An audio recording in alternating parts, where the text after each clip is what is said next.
If you haven't seen any of my Kent Hovind videos yet, you don't have to see any of the previous ones to understand what's happening in this one. I'm going through it piece by piece and splitting it up. So if you haven't seen part 1 or 2 or 3, you can watch this without seeing the others first. So with all that being said, why don't we listen to Kent Hovind? God said, I want you to eat the herbs, kids, eat your vegetables, the fruit, and the seeds. Genesis 1:29. We don't do that much. We eat the hamburger, French fries, and Coke. God said eat the fruit, vegetables, and seeds. When you eat the fruit, you should eat the seed. When you eat a peach, eat the seed. Oh no, I remember this now. This is Kent Hovind's claim about like apricot seeds and their cancer curing abilities or whatever, isn't it? Is that what Kent Hovind is about to tell us? Oh my god, I totally forgot about this. Didn't he get in like a ton of trouble for claiming that like apricot seeds can cure cancer, and he was like selling them on his website and stuff, and he had to like apologize or pay people back for it or something. I don't even remember exactly what it was, but yeah, there was some big thing about this like a while back. He got in like a lot of trouble for it, I think. You say, that thing's hard. Well, crack it open with a hammer. The seed is inside the hull, okay? And by the way, there's a good book. A lady saw my seminar, got all excited, went on a Garden of Eden diet, and totally revolutionized her health, and wrote a good book on that, Following the Eden Diet, if you want to get that. What is it, all apples? Like, what are you supposed to eat for the Eden diet? There is no diet outlined in the Bible for what they're supposed to eat in the Garden of Eden, is there? I don't know. What the hell is this? To be beautiful. But you should eat the seed. Now be sure to get organically grown seeds, not the ones raised on steroids and pesticides. But the seeds contain a bitter substance called cyanide. Here we go. This is so wrong, dude. So wrong that he gets into this. That'll give you a pucker that'll last about an hour and a half. Some of you old timers are looking at me like, pucker, what is that for? Man, I used to know.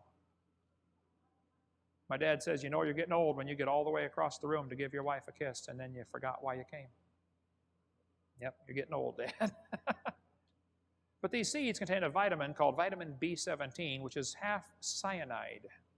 This is so incredibly wrong, dude. So wrong on so many levels that he's promoting this quack cure, this nonsense. He says, oh, that's poison. Oh, it's not either. Hydrogen's explosive. Ask the folks on the Hindenburg, they found out. And oxygen supports combustion. Now, who in their right mind would spray hydrogen and oxygen on a fire to try to put it out? Every fireman on the planet. What do you get if you mix hydrogen and oxygen? Water. Okay? So, yeah, vitamin B17, I just want to tell you up front, Kent Hovind is full of it here. It does not cure anything. Do not eat vitamin B17 to cure your whatever, to cure yourself of like cancer or whatever it is he claims it's supposed to do for you. Don't buy it. It's nonsense. Sodium is poisonous. Chlorine is poisonous. You mix them together, you get salt, which is perfectly wonderful. So the cyanide found in the seeds is mixed with benzaldehyde. Both are poison, but together they're harmless until they bump into a cancer cell. Here we go. There's a book about this topic called World Without Cancer. Plenty of websites about that topic. If you want to read more, there's a bunch of stuff there on the screen and on my website, drdino.com. There's a tribe of folks in northern Pakistan called the Hunza. The Hunza people never get cancer. When the tribe was first discovered, their average age was 160. This is one of the valleys up there in the Himalaya Mountains. This led to the legend of Shangri-La. How many have ever heard of the Valley of Shangri-La, the valley where you live forever? Well, they didn't live forever, but they lived an awfully long time. Again, I just want to put on record, you shouldn't be eating vitamin B17 as a cure for cancer. It's nonsense. If this actually cured cancer, it would have revolutionized the medical industry and all that other stuff. It's BS. Do not believe Kent here. It is so incredibly wrong that the guy goes around making claims like this with no evidence and getting people to get off of like their cancer treatments, get off of the medicines that they need to survive. because they believe that God has provided the cure already in the form of this quack cure that Kent Hovind is promoting. Oh, by the way, for a while he sold apricot seeds and vitamin B17 and stuff on his website. And again, I think that he got in like a lot of trouble for it. I don't really remember exactly what happened, but I think he was like forced by the FTC or the somebody or other to stop selling it, basically. Millions of people's favorite food to eat is apricot seeds. Now, today they typically live to be about 90. They've had a lot of contact with the outside world. But apricot seeds are kind of interesting. They take the apricot seeds and squeeze them and get oil out of them. They put the oil on their skin, and the women don't wrinkle. They're really good looking at 70 and 80. Hovind says, eat these apricot seeds like we eat peanuts. They just love them. And they never get cancer. You know, Nonsense. It is the epitome of evil to come along, to bebop along, if you will, and make claims like this. So deeply wrong, dude. People that take nutritional therapy to cure cancer have a much better survival rate. Now, they don't all still survive, I understand, okay, but it's about 10 times the opportunity to live than it is from taking the conventional therapies. There's plenty of good books on this topic. Jason Vale teaches you should eat apricot seeds to cure cancer. He said cancer cannot survive in a body of a person that consumes apricot seeds. Nonsense. This is so deeply wrong for him to make claims like this. Jason Vale simply recommended that people eat apricot seeds, and they arrested him and put him in jail. He's still in jail now for telling people to eat apricot seeds. Yeah, because what's the term I'm looking for here? He's manipulating people. He's misleading people. I don't even know that the guy is in jail. I don't even know who he mentioned, and that's certainly not the only reason. I can tell you to do whatever I want. I can tell you guys go eat apricot seeds right now, and they can't put me in jail. That's called freedom of speech. He did not get put in jail for freely exercising his freedom of speech. It was something else, if the guy's in jail in the first place. You know what? Heck it. Let's look it up. Let's look it up. What was the name again? Consumes apricot seeds. This is Jason Vale from Christian Brothers. We tell the story of the apricot seed and the apricot seed extract, and how cancer cannot survive in the body of a person that consumes apricot seeds. Complete nonsense. It is so deeply wrong that they're spreading this. This was on national TV.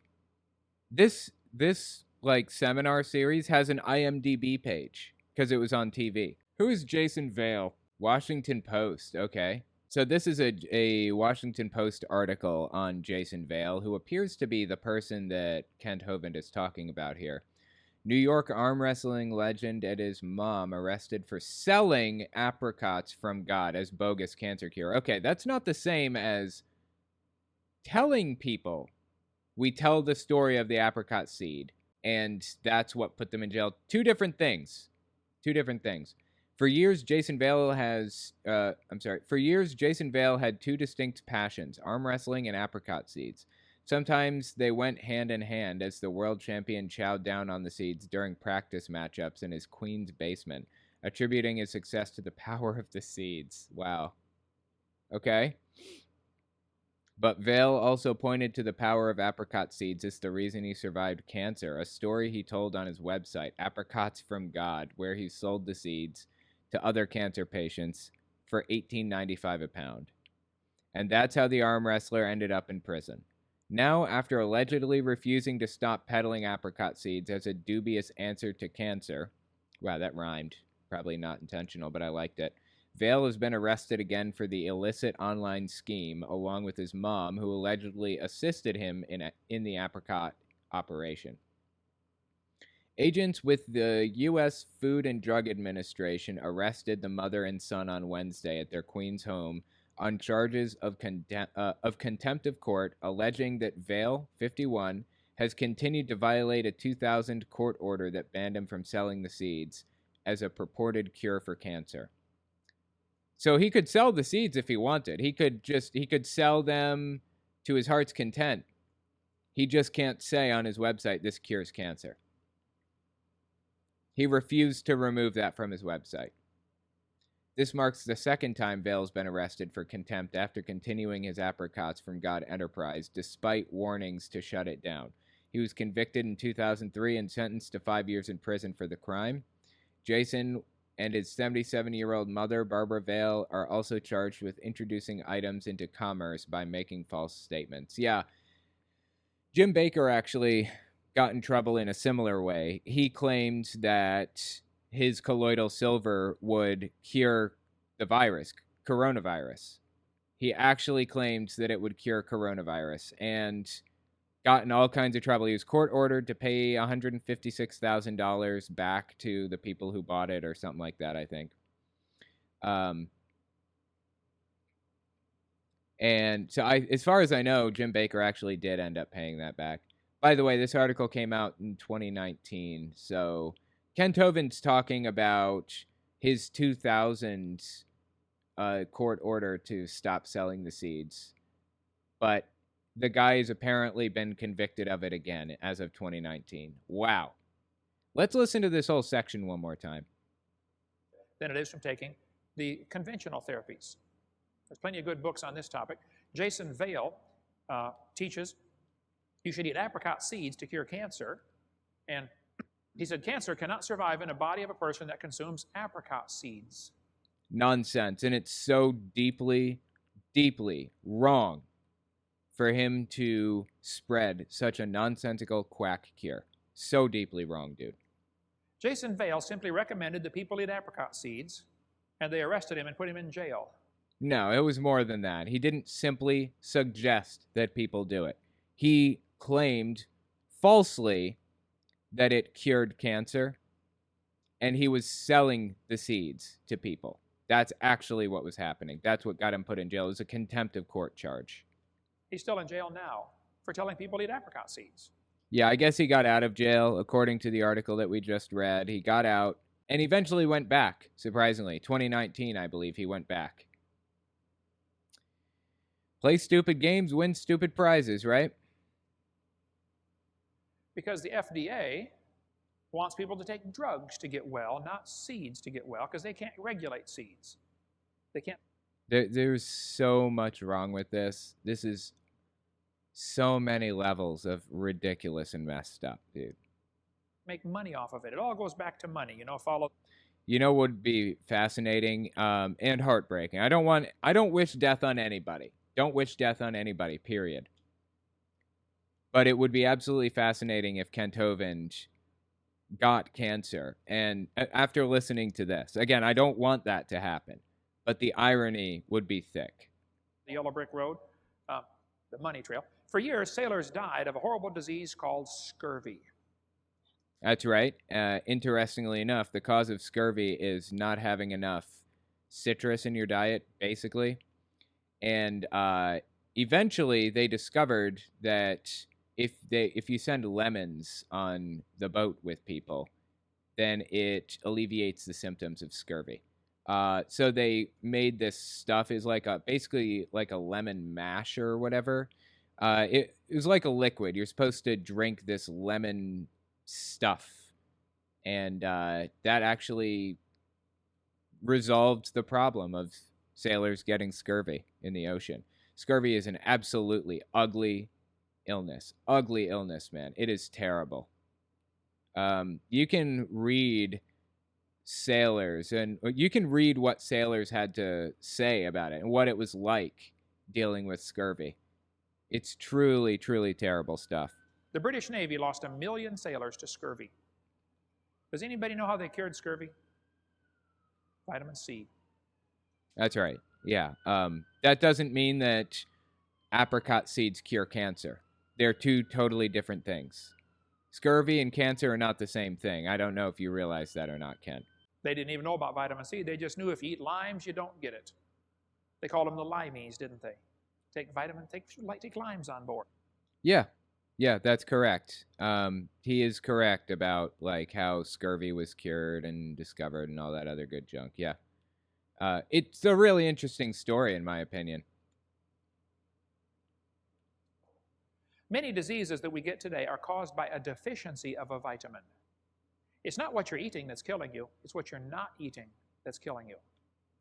If you don't get enough vitamin B, you get beriberi, pellagra, rickets. All those are vitamin deficiency diseases. Uh-huh. Yeah, I guess so. Yeah, that's correct. What's the point? How are you routing this back to apricot seeds? There are, in fact, things in nature that will help you, that are good for you. That's true. There are also things in nature that will hurt you if you eat them. And, in addition to that, there are things in nature that will do absolutely nothing one way or another. Add no nutritious value, add no value to your life at all.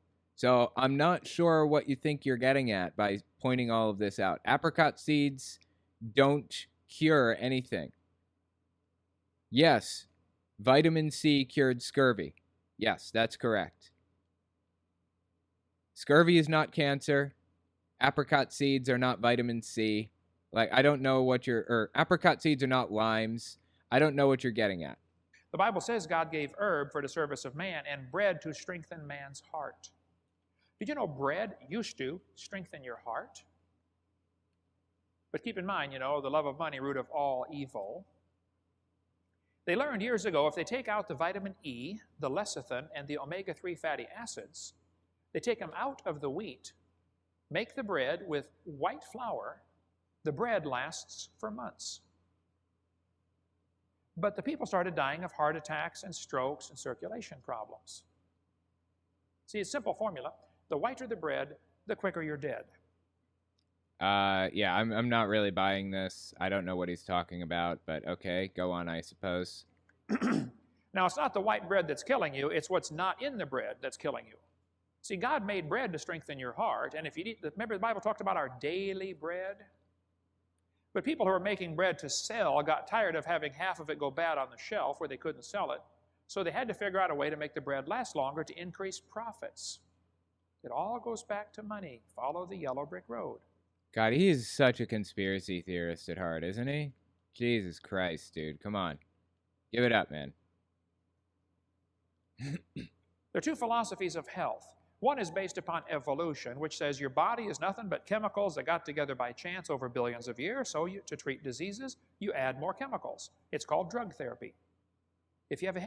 Yeah, I forgot he was like super, super opposed to just medicine. Didn't God put this stuff on planet Earth to help us in the first place? Why are you demonizing it as like super evil? Just doesn't make any sense to me, honestly. Headache. You say, doctor, I have a headache. He says, here, take an aspirin. Well, now hold on a minute. What? Didn't God put this stuff on Earth to help us? I'm not getting it. I'm not understanding. Was it the lack of an aspirin that caused your headache? Are you suffering from an aspirin deficiency? No, but aspirin will help. Aspirin thins your blood and a bunch of other things. It makes it less likely that you're going to suffer from a headache. Same with Tylenol. Tylenol lowers inflammation and blah, blah, blah. I don't know exactly how all this works, but these medicines do help a headache. They do. It's been proven without a shadow of a doubt. These medicines help headaches. What are you getting at, Ken? Are you saying they don't help headaches? What? Aren't you treating the symptom instead of the cause? Yeah. I mean, think about it. See, if you're driving down the highway and the oil light comes on your car, you've got two choices. Find the problem and fix it, or unplug the light. Okay. I don't think that taking an aspirin is unplugging the light. I think you're preventing I think you're doing the equivalent of making sure the car doesn't break down, basically, until you can get it checked out if it's a serious problem. A hospital is where you'd go to get the problem checked out by a professional. An aspirin will get you through until you can get to a hospital. Even his analogy is nonsense, dude. You say, you would never unplug the light. That'd be stupid. Yes, I know that'd be stupid. The light's not the problem. The light's trying to tell you about a problem. And believe it or not, your headache is not your problem. So what's the problem? Are people getting headaches because they don't love Jesus hard enough? Is that what he's saying? Headache's trying to tell you about a problem. Deficiency in magnesium maybe, or protein, I don't know. Oh my God, dude. Some people have migraines. It happens. And there's no rhyme or reason to it. Do you ever consider that as a possibility, Kent? Like maybe there's no rhyme or reason to this headache, and aspirin is the one thing that'll help it. Of course, people would take some, would try to solve the problem if they knew what was causing it. Of course they would. You think people like headaches? This is so nonsensical. Like, seriously, this aired on TV. This aired on TV at one point. It has an IMDb page. And he's out here making all these ridiculous claims. But most of the drugs that we take today are to unplug lights. They're not to fix problems. No. They are to get you through until you can get the problem checked by a professional that knows what they're doing. Some problems, like certain types of, like maybe this headache you have or whatever, this may not be fixable. Very possible that maybe this headache is just a headache and there's no real reason that could solve, or there's no real solution to this problem. They're to fix symptoms. And sometimes that's necessary. I'm not against drugs all the time, but I'm telling you folks, we've gone nuts. God. Drug companies don't make money when you're well, and the love of money is the root of all evil. Most diseases are deficiency diseases. You're low in a... I find it really interesting that he keeps saying the love of money is the root of all evil. Isn't this the same guy who went to jail for 10 years for being a tax protester? I seem to remember that. I think that happened. Yeah, he was a tax protester, right? Refused to pay taxes on the millions of dollars that he made off of this seminar series and other things, book sales and stuff. He owed millions in taxes, from my understanding. He owed millions.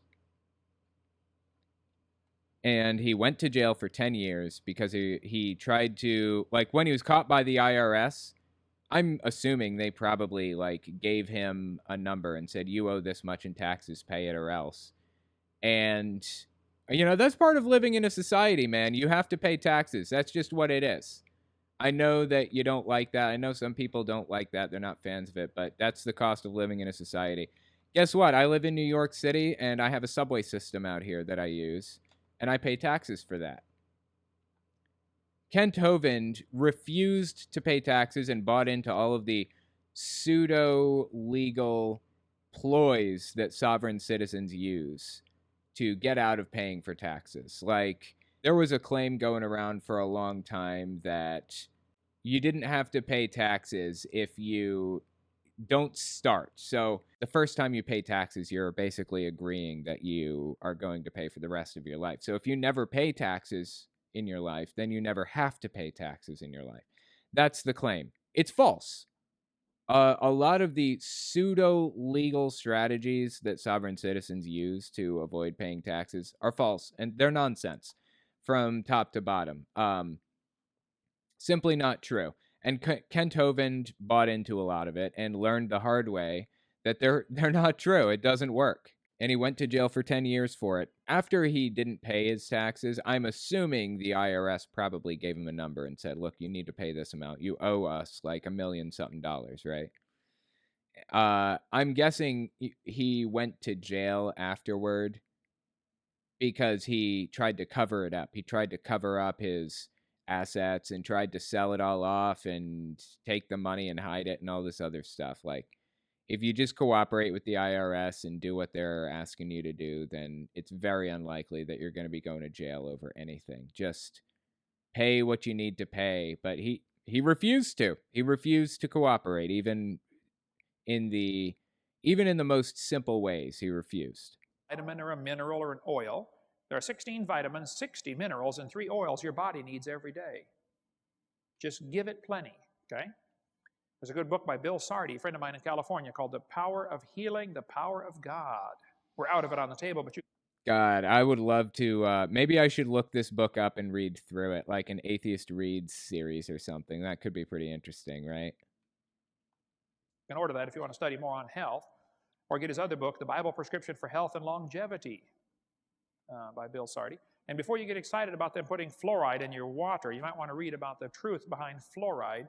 God, he's laying out every conspiracy theory he could come up with, isn't he? He also buys into like Bible code, like Bible math secret stuff, like the claim that the Bible predicted Hitler, because if you take the first letter of the second sentence of the third chapter of every book or something like that, then and line all the letters up and you put punctuation and spaces in, it says Hitler is going to come in like 1940 or something like that. That's Bible code. And that's something that Kent Hovind has very much bought into over the years. I don't know if he still does, but I remember covering parts of this. Like, I remember talking about it when my channel was young, talking about like the beliefs that Kent Hovind had about Bible code. That they add to our water systems and how dangerous that is. Back in 1845, a doctor in Vienna, Austria, was horrified because 30% of the women giving birth in the hospital died. 30%. So this doctor noted that the doctors would examine the bodies of the women who died and then, without washing their hands, go examine the next expectant mother. They didn't know about microscopic organisms back then. What a cheap trick. Okay, yeah, go on. But Dr. Semmelweis insisted that doctors in his hospital wash their hands after examining a dead body. That's because of the germ theory of disease. That's when we learned about this, when science created germ theory, basically. It was us understanding how germs travel, what they are, and all that other stuff. Absolutely. Okay, go on. I'm with you so far. Honestly, I don't even know that this is true. Like, the most basic stuff that he's saying here, I don't know that this is even a true story. Just take everything he says with a grain of salt. But, let's continue. The death rate dropped to 2%. Anybody know what happened to Dr. Semmelweis because of his great discovery? He was fired. 3 hospitals in a row fired him. Finally, he ended up in a mental institution where a patient murdered him. Just for insisting you wash your hands. I don't know that that's true. Again, who knows? Like, he could be completely making this story up. It's very, very possible. Likely, even. 3,000 years earlier, in the book of Leviticus, God had told Moses, tell the people, when you touch a dead body, you are unclean, and wash your hands and your body before you touch anybody else. Okay, hold on. I don't remember that, actually. Let's just look it up out of curiosity. Leviticus 17:15. Anyone, whether native born or foreigner, who eats anything found dead or torn by wild animals must wash their clothes and bathe with water, and they will be ceremonially unclean until evening. Then they will be clean. Interesting. Okay. Well, it sounds like it mixed in a little crazy with a little accurate. You're supposed to wash your clothing. I didn't see anything about washing your hands, but wash your clothing, and you will be ceremonially unclean until evening. So yeah, doesn't really have much to do with reality. It was just telling people to wash your clothing and you'll be ceremonially unclean until evening. God said that 3,000 years before science figured it out. The other Yeah, but here's the interesting thing. God didn't actually say wash your hands to prevent germs from like hurting you or whatever else. That's not what God said. God just, the Bible said, some people who wrote the Bible said, wash your clothes after touching a dead body. That's all it said. It didn't tell them why, didn't explain the logic behind it or any of that stuff. If it had explained the logic behind it, it would be a different situation. Philosophy of medicine is based upon creation, which says your body's designed by God, and he gave us the food to meet our needs, vitamins, minerals, etc. It's called nutrition therapy. We have much more on that on our video series called The Bible and Health, if you want to. Oh my God, don't go to the Bible for health. They didn't know what they were doing back then. They didn't know what they were talking about. Our understanding of health and what we should be eating is much more elaborate and developed now than it was 2,000 years ago, or even 5,000 years ago, or whatever. See, the average number of people that die every year from taking herbs is 0. That's interesting. Would you consider weed an herb? I'm just saying. I don't know if this guy is like pro-weed or not, but, something to think about. Just knock that around the old noggin. All right, let's keep listening. Every year, about 3 people die from taking vitamins. Every year, about Again, I'm not really sure this is true. Even the herb claim. I was joking about weed or whatever. Don't buy it. Don't buy it by default. It's very possible that people really do die from herbs. It's possible significantly more die from what was he? Vitamin use. It's very possible more die from that than he's saying here. I just want to make sure you guys don't take anything he says without heavily researching it. It is not trustworthy. 320 people die from taking over-the-counter drugs. Let's find out. Yeah, see, okay, give me a second here. Dietary supplements. Let's find out. See, an analysis of FDA records revealed that from January 2004 to April 2015, about 1,000 people ages 25 and younger had health issues linked to dietary supplements. About 40% of them were categorized as severe problems, resulting in 166 hospitalizations and 22 deaths. That's 10 years, so I guess you could say roughly 3 per year, give or take. Doesn't account for the hospitalizations, though, which is about 166 total over a 10-year period. How many people die from herbs each year? I don't know if they even track the number. I'm not sure that they track the number of people who die from herb use each year, but I can tell you that the number of people who die because they think that herbs are going to heal them rather than taking actual medicine is not zero. People who take herbal medicine instead of actual cures or treatments, that number is not zero. So I have to say, you know, people do die from herbs every year. I would qualify that as dying from herbs, right? 3 people die from taking vitamins. Give or take. Every year, about 320 people die from taking over-the-counter drugs. About 9,000 people die from foodborne illnesses.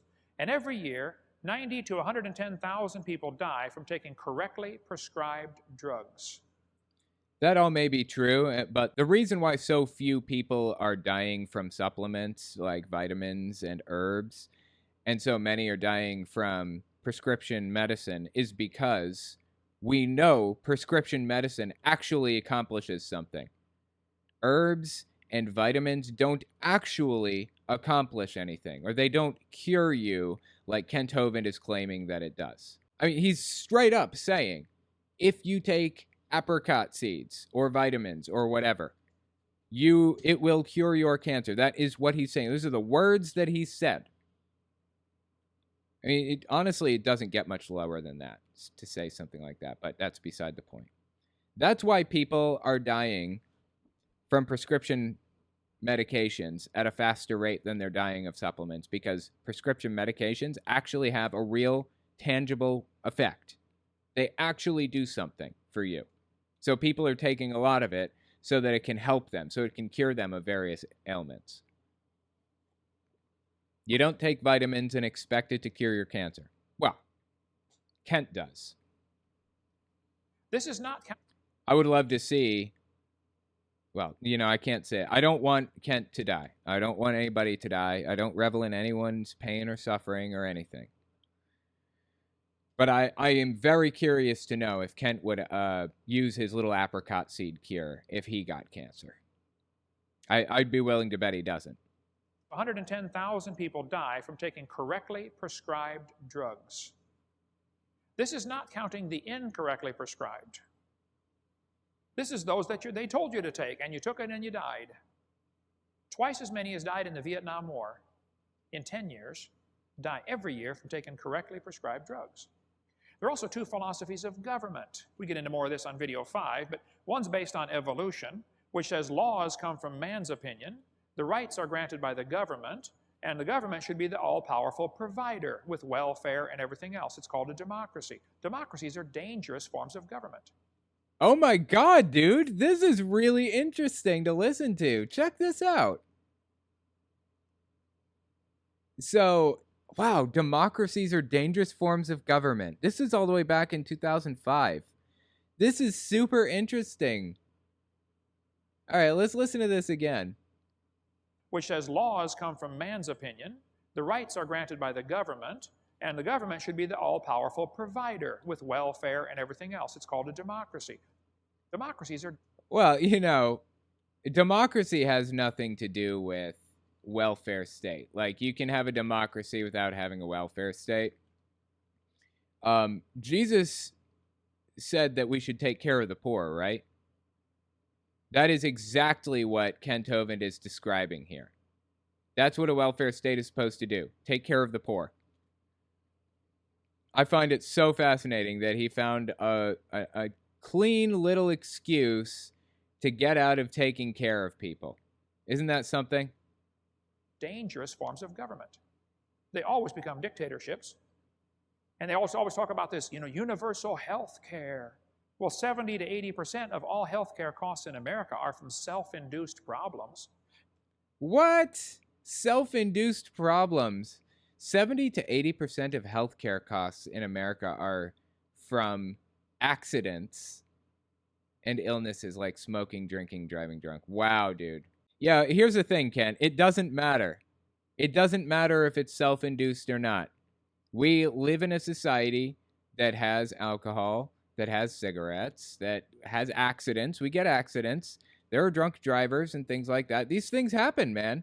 These things happen. Whether we want that to happen or not, no matter who you can blame. And we as a society need to deal with it. We have to. Because no matter what, people are going to die. People are going to get hurt.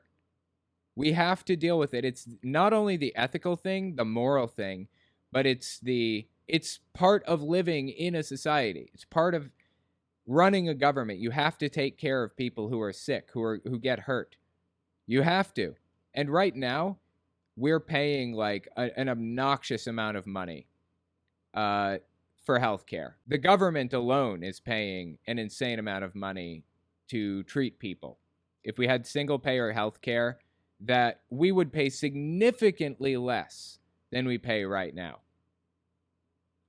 for treatment, for healthcare. I remember when I lived in Florida, I was paying about 33% of my income in healthcare. 33%. I would totally give all of that up to pay 10% more in taxes to the government and have unlimited healthcare for everybody, universal healthcare for everyone. I would absolutely do that in a heartbeat. I'd do it now. Hell, I personally right now, I'd pay 30% more in taxes than I am if it meant everybody gets healthcare. I mean, hell, I'd pay 50% more. I'd go pretty fucking high for everybody to be healthy. If it meant everyone is healthy, I'd go all in, honestly. If you want to take drugs and drink alcohol and smoke, that's your business. But if you want me to pay for it when you get sick, that's my business. You're already paying for other people because if you have health insurance, that means your premiums go up when somebody else, gets sick or something. There are other people on your health insurance or with your health insurance company who smoke and drink. There are people who smoke and drink with your health insurance company. And guess what happens when they get sick? Your premiums go up. Your deposit goes up. You are already paying for this stuff. We're talking about the most efficient way to deal with it. And the most efficient way, where the costs are the lowest and care is the highest quality, is single-payer healthcare. This isn't an opinion thing. Like, there are objective answers to this. Like, what's the best way to do this? We can look at data and spreadsheets and find out exactly what the answer is. But I believe the answer is single payer for the United States, for the U.S. system. The best system would be, the lowest cost system would be single payer. If we're going to have universal health care, why don't we have universal auto care? I mean, if you run your car into a tree, the government buys you a new car. That's an interesting idea. Completely pointless. Although I do want to point out, insurance is a scam. Insurance in general, it's a scam. It is not useful. It's not helpful. It's just a scam, plain and simple. And we shouldn't have insurance for an inelastic demand like healthcare. You back into somebody in the parking lot and scratch it, hey, that's okay. The government will fix it. You blow up your engine because you forgot to change oil, that's okay. The government will fix it. Yeah, I don't expect the government to fix all of my problems or whatever, but healthcare is an inelastic demand and as such should not be subject to the free market, period. It absolutely should not. We should have single payer healthcare. Abolish the insurance companies. It's just the most practical way. You want low costs, that's how you do it. Why don't we have universal house care? See, if you've ever owned a house and rented it out to somebody else, you will understand. He's applying the idea of single payer or universal health care to other types of insurance. Insurance is absolutely a scam, no doubt about it. And I would love to see insurance abolished altogether as the scam that it is. But we don't have to have the government handle all insurance. We don't have to have the government step in for all of that. Only for inelastic demands like healthcare. That's it. How many know what I'm talking about? Renters just don't look at it the same way owners do they? And when it's your responsibility to take care of your health, you'll take care of it. And when you bought the car, you won't back it into a tree and laugh about it. You'll cry when you hit the tree. The other philosophy of government is based on creation, which says laws come from the Creator, rights are unalienable, and the government should be limited. It's called a republic. More on that. Wow, okay. That's really interesting. So democracy, of course, is evil. Totalitarian, evil, whatever. Constitutional republic, we don't have, in the United States, we don't have a constitutional republic. I believe we have a democratic republic, which is to say it's a partial democracy, but not a full democracy. And actually our democracy scale or rating is going down right now. It was at like 80% and now it's down to like 75 or 76%. Like it's slowly inching downward. A lot of democracies in the world have gone away. They went away in 2020, unfortunately. It's getting worse and worse for democracy, and the world seems to be turning authoritarian as time goes on at the moment. On video number 5. We could talk about that for 2 hours. Genesis 1:30, and we'll quit here. God said to every beast of the earth, to every fowl of the air, and everything that creepeth upon the earth, when there is life, I've given green herb. You mean everything that lived on earth ate plants before the flood came? That's exactly right. So this is his claim that, oh yeah, so I forgot about this. He was saying that there was no death before the Garden of Eden fell, or before Adam and Eve were kicked out or whatever. There's no death before sin, right? And I pointed out the fact that living cells must die for us to live. Living cells have to die. But he explains that away by pointing out that plants, of course, aren't actually alive. Plants aren't living things, by his definition. Absolutely bizarre stuff, dude. Absolutely bizarre stuff. Like his worldview is as strange as they come. You say, Brother Hovind, look at those teeth. Now that's a meat eater. No, that's a panda bear. There are explanations for this. They're trying to obfuscate and obscure and confuse the lines. It's not just the teeth. We can tell. Hang on. Teeth are animals' natural weapons of attack and defense and tools for chewing food. Pandas are the representative animal with sharp teeth. 99% of their food is bamboo, and the teeth are a key for them to eat food. Are the key for them to eat food. Teeth are not a straight indicator of being carnivores or not. Pandas are bears, and they came from a line of carnivores. Now, at this point, pandas use their teeth for chewing bamboo, but they kept their sharp teeth because it was useful for chewing bamboo, and also it was useful for other things other than chewing bamboo. It's good for defense and stuff. It's not a straight line to indicating that they're carnivores if they have sharp teeth, but there are other indicators other than the sharp teeth that tell us if they're carnivores or not. Sharp teeth do not indicate meat eating. There's a deer in China. It's called the got a haircut there. Almost died from that. Oh, and I did die from that. Never mind. Deer. You can look at. Let me step back. Sharp teeth do not indicate meat eating. Not alone, but they do indicate meat eating, but it doesn't unequivocally prove meat eating, for one thing. It doesn't prove it without a shadow of a doubt. It indicates that it's likely. Also, there are other indications that they're meat eaters, that they're carnivores. It's not just sharp teeth that indicates that. There's a deer in China. It's called the water deer. You can look it up on the internet. Water deer. Has teeth like a saber-toothed tiger. Chinese water deer. Okay. I mean, he thinks he's getting one over on us. That nobody ever said that sharp teeth were the only and a guaranteed indication of carnivorous behavior. So there's really no point in even looking up if the water deer exists or if it has gigantic teeth or any of that stuff. It's irrelevant. Nobody ever said it was the only indication. You look at a saber-tooth. Oh, wow, that's a meat eater. No, that's a vegetarian, okay? Like I said, it's not the only indicator, and it's not a guarantee either. Nobody ever said that. How about that one? Now, that's a meat eater. Look at those sharp teeth, Hovind. No, sorry, that's a fruit bat. Thinks he's getting one over on us. His confidence is absolutely insufferable. Oh, and that's a meat eater. No, that's a vegetarian monkey.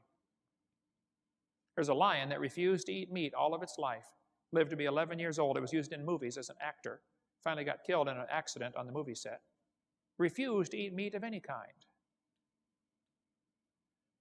After the flood's over, Genesis 9, God blessed Noah and the boys and said, go have a bunch of kids. And boy, they did too. Here we are. He said, and the fear of you and the dread of you shall be upon every beast of the earth. You know the first change after the flood? Animals became afraid of man. They weren't afraid before. Now they became afraid of man. Second change after the flood, God said, Noah, every moving thing that liveth shall be meat for you. Now you can eat meat. And because of that, there's a lot of suffering in the world. Animals suffer so we can eat, and it's perfectly fine to eat meat.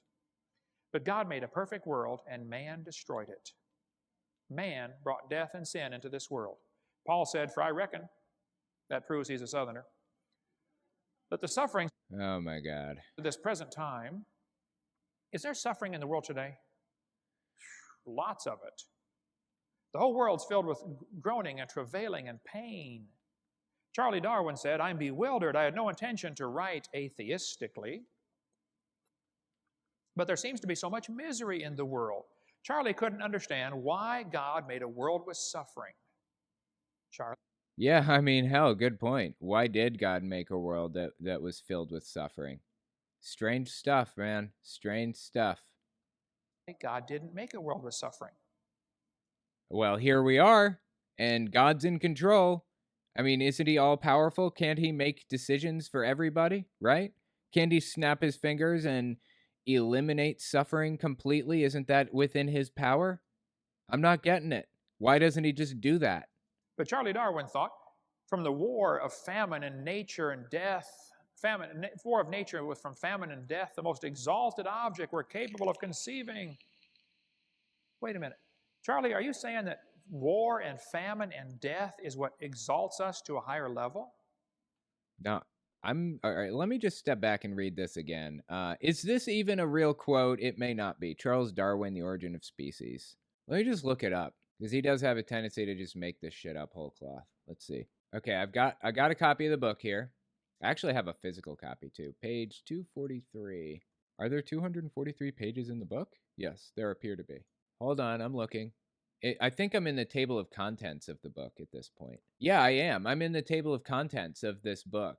Page 243 appears to be the table of contents, at least in this copy that I have. Maybe it's different in a different copy? I am very, very skeptical of his claims here anyways. Thus, from the war of nature, from famine and death, the most exalted object which we are capable of conceiving, namely the production of higher animals, directly follows. So what's your point here, Kent? I'm trying to, connect the dots. I'm having trouble. War and famine and death is what exalts us to a higher level? I mean, assuming the quote is true, let's just assume for the sake of argument. Go on. That's exactly what he says, and that's exactly what evolution teaches today. Nothing's changed. Death is the hero of the plot for the evolutionist. No, it's not the hero of the plot. You think we enjoy the idea that we have to die? No. That's not enjoyable. That's just the way of things. That's how it is. The Bible says God made a perfect world. Man wrecked it. By one man, sin came into the world, and death by sin. It was Adam's fault. You can't blame a wrecked car on the manufacturer. Now, this is a similar argument that I heard from my mom when I was little. She said it's like a bread pan that gets like a dent in it or whatever. Basically, every person born after Adam and Eve had that dent of sin. It had that imperfection that passed down through the generation. So here's my question. God knew that was going to happen from the start before he even created Adam and Eve, right? He knew that they were going to be like imperfect and cause billions of people to suffer terribly, right? Why didn't he quarantine them, put them off in a corner, give Adam a vasectomy or whatever? Why didn't he spay and neuter the two, Adam and Eve, spay and neuter them, and create a new breeding pair? Why did he do that? All the suffering that we see on earth today is a direct result of God's bad decisions, in my opinion. If you really want to go down this road, we'll go down this road. It was all a result of God's poor choices. Atheist Jr. Darwin wrote about favored races, literally the animals who survived. Right. Also, he's acting as though Darwin is like our religious leader. He's not. He got an idea in his head, and he was correct about that overarching idea. He was wrong about a lot of other things that he said. A lot of stuff that he concluded was incorrect, and we know that now because we've used science to determine what's true and what isn't. Darwin isn't a religious leader. He isn't a hero. We don't worship him. We don't pray to the guy. We don't give a shit. All we care about is getting to the truth of the matter, and Darwin got us to the truth of the matter generally. We got more specific, and we found more specific answers. He's not our God. He's not our prophet. He's not our Messiah. He just had a correct conclusion about something. Chanman, if Noah's Ark is true, then Christianity cannot be true because Noah was a Gentile who worshipped only Hashem/Yahweh. Plus, the 7 Noahide laws automatically debunk Christianity because the first Noahide law says to not worship any other gods, but many Trinitarian Christians worship Jesus as a god. Lol, right? Interestingly enough, the Trinity was added to the Bible hundreds of years later by monks, fabricated completely, just whole cloth made up. It doesn't actually belong in the Bible, but people will find any justification they can to justify their already existing beliefs. Bizarre stuff, man. Did you see Kent Hovind's response to your video where he plays none of it? I know he did a whack an atheist on me. I don't know that he... Was it recent or was it like a year ago? Because I remember seeing one from like a year ago. He's been coming around my channel and posting comments and stuff. I don't even give a shit, dude. I just delete it. And I know Kent Hovind is playing all my old videos, like 5 years old, 6 years old, like really old stuff. He referenced Origin of Species for one quote, but read nothing else from it clearly, right? It was yesterday. Oh, was it? Okay, well, that explains why he's coming around my channel talking about, like, trying to get people to come to his channel. I'm not debating the dude. I'm not even letting him comment on my channel. I want nothing to do with him. Why put the apple in the garden in the first place? Absolutely good point. Absolutely agree. It was ridiculous. You know you've made it when people you cover start covering you, right? Good idea. Kent will just twist what you say into something completely different. Yeah, I would consider debating people if they were acting in good faith. I probably wouldn't debate them still, but Kent Hovind isn't acting in good faith. Let's keep listening. Wreck and say, hey, why did you build a car like this? It didn't look like this when it left the factory. Today, folks, we are living in a junkyard. I like living on planet Earth, and Knoxville's a beautiful place, but I'm telling you, folks, this is nothing compared to what Adam and Eve saw. This is a junkyard, but God's going to fix it back. Someday. I think Earth is beautiful, personally. You don't like Earth? The wolf shall dwell with the lamb, the leopard shall lie down with the kid and the calf and the young lion and a fatling together, and a little child shall lead them. A little child's going to lead a leopard or a lion? Hey, Mommy, look at the big kitty I found. Can I keep the kitty, Mommy? Sure, honey. Put the big kitty in the backyard and give her some He is so incredibly cringy. Everything about this dude is cringy. Cringe over 9,000. Grass. He said, Hovind, lions don't eat grass. Oh, they will one day. Isn't that funny? He says that lions will eat grass one day because we're gonna go back to a time when when killing things doesn't exist. It's not a thing. Like death will be no more or whatever. Isn't that funny? He will not give up on this idea that living things have to die for other living things to survive. He absolutely insists that plants are not living things. I love it, dude. I love it. The lion shall eat straw like the ox. A guy in Canada sent me a video clip of bears in his yard eating grass for 2 hours straight. Just nothing but grass. Okay, I'm suspicious. I don't know who this guy is. I'm going to need a little evidence of that. But, you know, that doesn't mean that that's all that all bears eat, ever. That is a complete misrepresentation, misunderstanding of the situation. God, this guy is something else. The Bible says the child shall die 100 years old. They're going to rule and reign with Christ for 1,000 years. And there's not enough scripture to be real dogmatic, but it appears that there's going to be a 1,000-year span coming after the end of this age, when if you're saved, you're going to get to live here for 1,000 years, with everything fixed back, Garden of Eden conditions. Kid? I think he's in his closer here, because usually when he does, like, closers or whatever, he focuses in on one thing. Last one, in Seminar 1, I believe he was focusing in on hellfire and how we're all going to suffer if we don't get saved. And we could die today, you know, there are crazy drivers out there, blah, blah, blah. Get saved before you die, which could be any 5 seconds, you know. That's kind of his whole bit. So I guess he's probably going into closer mode at the moment. You're going to get to have your own pet dinosaurs. That's going to be cool. Then he's going to make new heavens and a new earth. I know Kent Hovind is just starting to get to the end of his talk because he turns on the gentle preacher voice. Absolutely. Isaiah 65, 2 Peter 3, new heavens, new earth. Revelation 21, new heaven, new earth. You can't even imagine what that's going to be like. I sure can't. The Bible says, eye hath not seen, nor ear heard, neither have entered into the heart of man the things which God hath prepared for them that love him. God has things planned for his kids that you can't even think about. I'm going to give you one to try to think about, and then we'll quit, go get some lunch. This is the electromagnetic spectrum. I taught physics. I got to get this in here somewhere. This contains all the different... Oh my God, I feel so bad for the people who learned physics from him. If that's true. I mean, it's possible that he's full of it and he never actually did teach. I don't know. Maybe he did. Wavelengths, radio waves, microwaves, including a little bitty slice called light. The color spectrum, red, orange, yellow, green, blue, indigo, violet. That's correct, although I don't believe that indigo is even supposed to be in the list anymore. I think we've kind of phased it out, but yeah, go on. You're right so far. Your eyeball is able to see those colors, but that's only a small piece of a huge spectrum. Yep.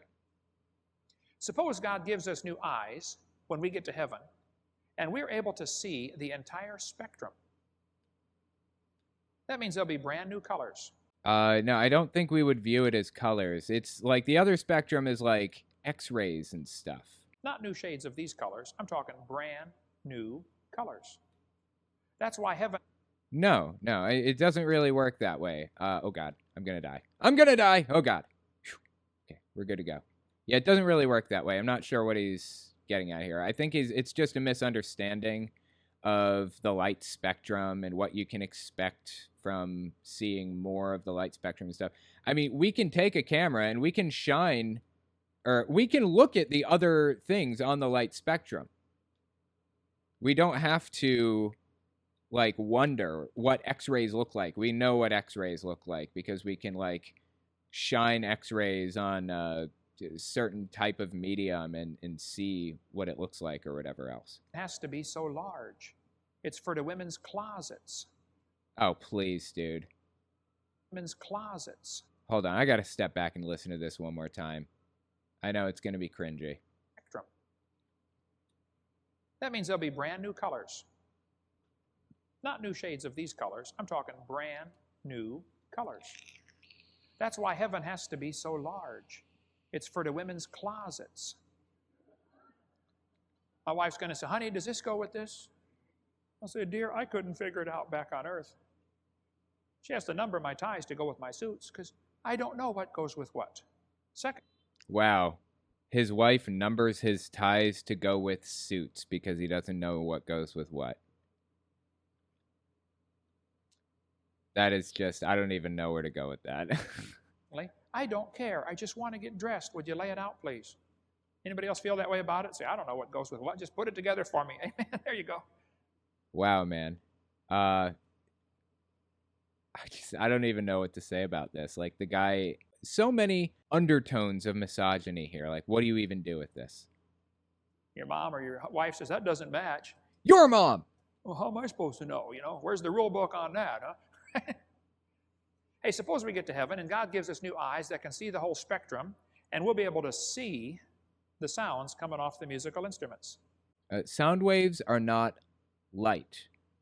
Our eyes, we don't need to see the sound waves because we already have the instruments that we need to detect sound waves. They're called ears. We don't need special, like, receptors in our eyes to do that.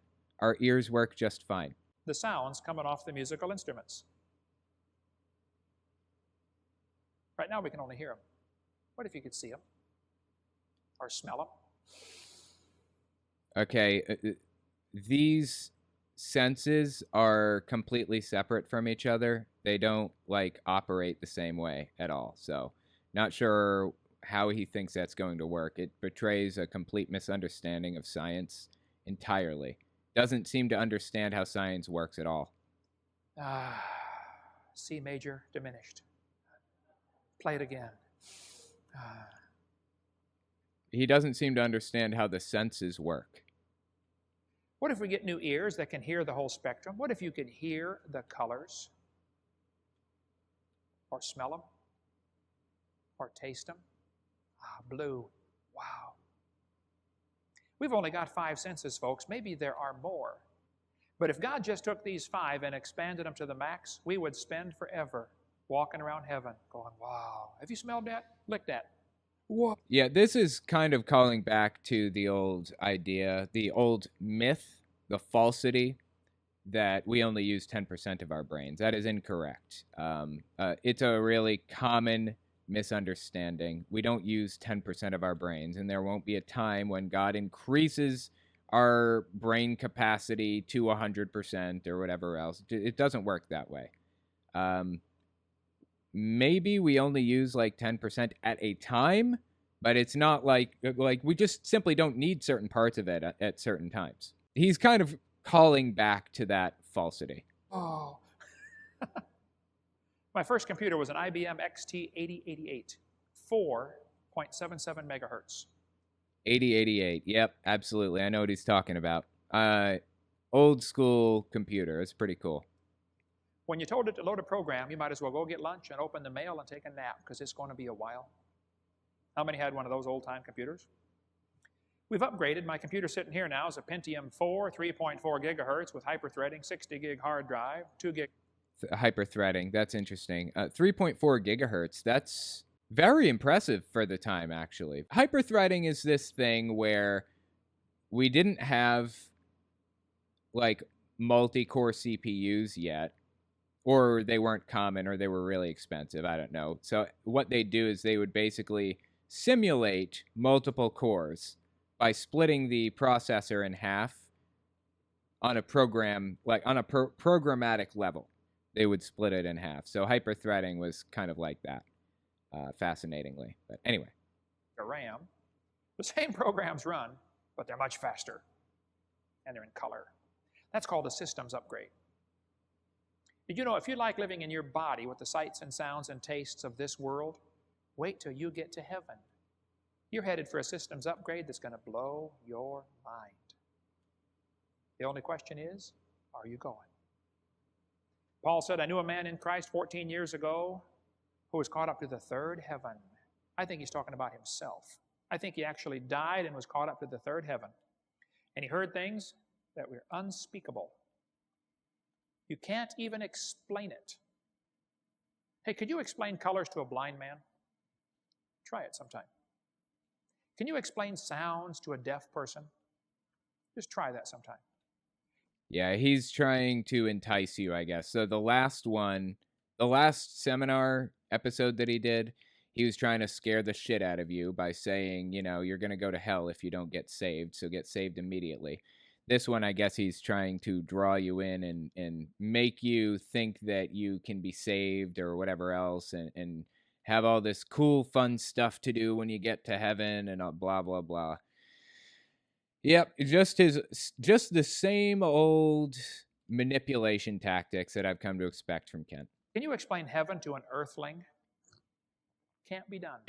You couldn't understand it. But he knows, right? And he's trying to convey it to you, I guess.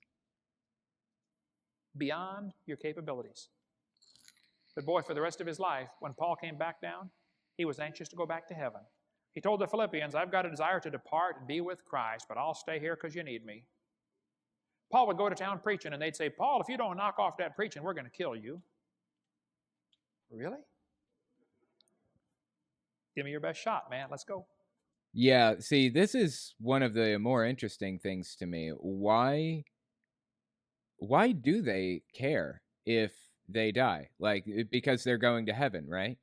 This is the root of extremism. This is where extremism comes from, and this is how people convince other people to do terrible things.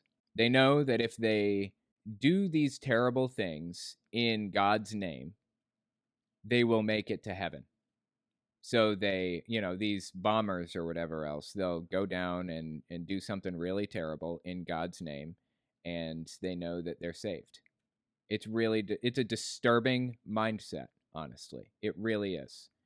And Kent Hovind encouraging people to view things this way is just getting more and more disturbing. He was anxious to go. How about you? You ready to go? God made this world. He owns it. He makes the rules, and we all broke his rules. He told us real clearly, thou shalt not bear false witness. Don't lie. Oh, he's going through this bit. He does this bit every time. Have you ever told a lie? Have you ever lusted after somebody? Have you ever cheated on anyone? Or have you ever taken God's name in vain or whatever? Then you're a lying, blaspheming cheater if any of that is true, if that's the case, and you deserve to go to hell. So are you saved? It's a scare tactic is what it is. It's a common scare tactic, and it's one that Ray Comfort likes doing too. Lied. He told us, don't steal. We've all stolen. You can read, and that's only 10. There's over 600 commandments in the Old Testament. That's 613, I believe. That's correct. Yeah, there were a lot. But I thought the old law was abolished, wasn't it? I thought that Jesus coming back just kind of erased it, and we didn't need it anymore. So, yeah, I'm not sure why he's even citing these. We've broken a lot of them, folks. There's no question. We are guilty, and we're going to be. Yeah, it doesn't matter if we broke these or not. It's irrelevant. They don't matter because Jesus came back and abolished them, right? Punished. Or we need to find a substitute. That's where Jesus comes in. He's willing and able to substitute for your sins. And February 9th, 1969, I said, Lord, I am a sinner and I deserve to go straight to hell, but I believe you died for me, and I'd like you to forgive me. I want you to pay for my sins, Lord. Yeah, this is all just a manipulation tactic. It's absolutely grotesque.